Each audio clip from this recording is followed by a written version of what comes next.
If you're watching this right now, pause for just 1 second. Because what you're about to hear might just change one thing in your heart. And before we begin, if you find yourself feeling this story along the way, just tap like and subscribe to support the channel. It helps us keep sharing stories that remind the world that quiet heroes still walk among us.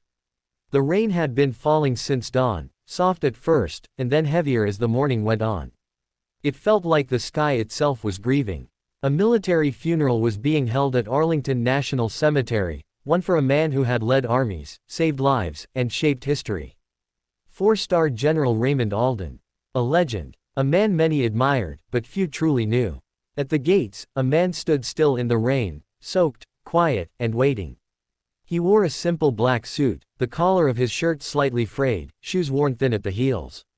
He was not dressed like most soldiers who attended a general's funeral. He wore no ribbons today. No medals. No uniform. His name was Samuel Hayes, former staff sergeant, honorably discharged, and a single father raising his 8-year-old daughter, Lily. Samuel stood there holding a single white rose. The military police at the gate saw him approaching. "Stop. This section is for invited and ranked personnel only, sir," one guard said flatly. Samuel nodded once. "I understand. I just need a few minutes. I'm here to pay my respects. General Alden, he knew me." The guards looked him up and down, unimpressed. One smirked slightly. "I'm sure he knew plenty of soldiers. That doesn't mean you get special access." Samuel didn't push. He didn't argue. He just stood there, clutching the rose tighter. Behind him, little Lily tugged on his sleeve. "Daddy, it's okay. We can go home." Samuel knelt down and wiped her cheek. "No, sweetheart. The general, he saved my life. I came to say goodbye." A second guard sighed and stepped closer. "Sir, we're not going to ask you again. You need to leave." But Samuel didn't move. He wasn't being stubborn. He just didn't have anywhere else to carry all that gratitude. And all that grief. Years ago, when Samuel had been lost, emotionally, mentally, broken after deployment, General Alden had noticed him when nobody else did. Not a therapist. Not an officer. Not even Samuel's own family. But Alden did. He had sat with Samuel one night in a dim barracks hallway, long after everyone else had gone to sleep, and he told him something Samuel had never forgotten. "You don't have to carry the war alone, son." It kept Samuel alive. It kept him fighting. It kept him being a father. That was why he was here. Samuel didn't cause a scene. He just lowered his head, and prepared to walk away. But then, a quiet command cracked through the rainfall like thunder. "Hold it." Every soldier at the gate froze instantly.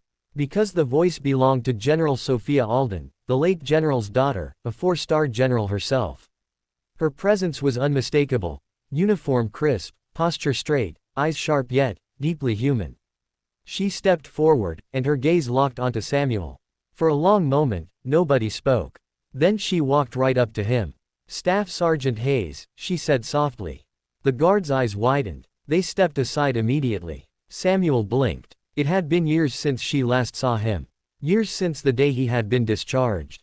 Yet she remembered him. "Ma'am, he started, but his voice broke. General Sophia put a hand on his shoulder. "My father spoke of you often." The rain slowed. The world seemed to exhale. She turned to the guards without raising her voice, without anger, but with a command that could move nations. "He is to be escorted to the front row. And his daughter as well. Make no exceptions." The guards saluted, ashamed. Samuel and Lily walked through the gates, but General Sophia paused and looked back at the soldiers. "And if any man here ever forgets that heroism doesn't always wear medals, they're in the wrong uniform." They lowered their heads in silence. Inside the service, Samuel sat among decorated generals, admirals, diplomats, yet he didn't feel small. Not anymore. Lily held his hand tightly.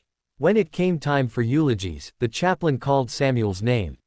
Samuel froze. General Sophia nodded gently, giving him silent permission. He walked to the podium. He didn't have notes. He didn't have speeches. Just memory, and truth. General Alden was a leader everyone respected, Samuel began, voice quiet but steady. But I'm not here to speak about the man the world knew. I want to speak about the man who found a broken soldier sitting outside an empty barracks one night. The man who sat beside me, not as a general, but as a human. He told me that grief doesn't make us weak. It makes us real. People blinked away tears. He didn't save me with strategy or orders. He saved me because he listened. He cared. And because of him, Samuel rested a hand on his daughter's shoulder. My little girl still has a father. General Sophia wiped a tear away. It was the first time anyone had seen her cry publicly.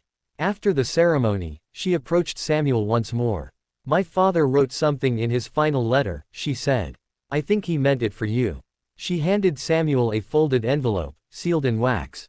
Samuel opened it with shaking hands. The letter was short. Samuel, if you're reading this, then my time has passed.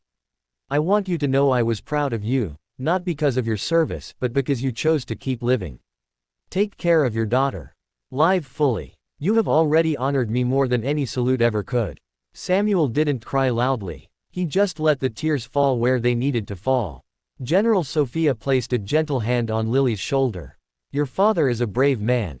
Lily smiled. I know. As the sun broke through the clouds for the first time that day, Samuel placed the white rose on the general's casket. Not as a soldier, not as a hero, but as someone who had been saved by kindness. And in that moment, every person watching understood, the greatest legacies are not built on power, but on compassion.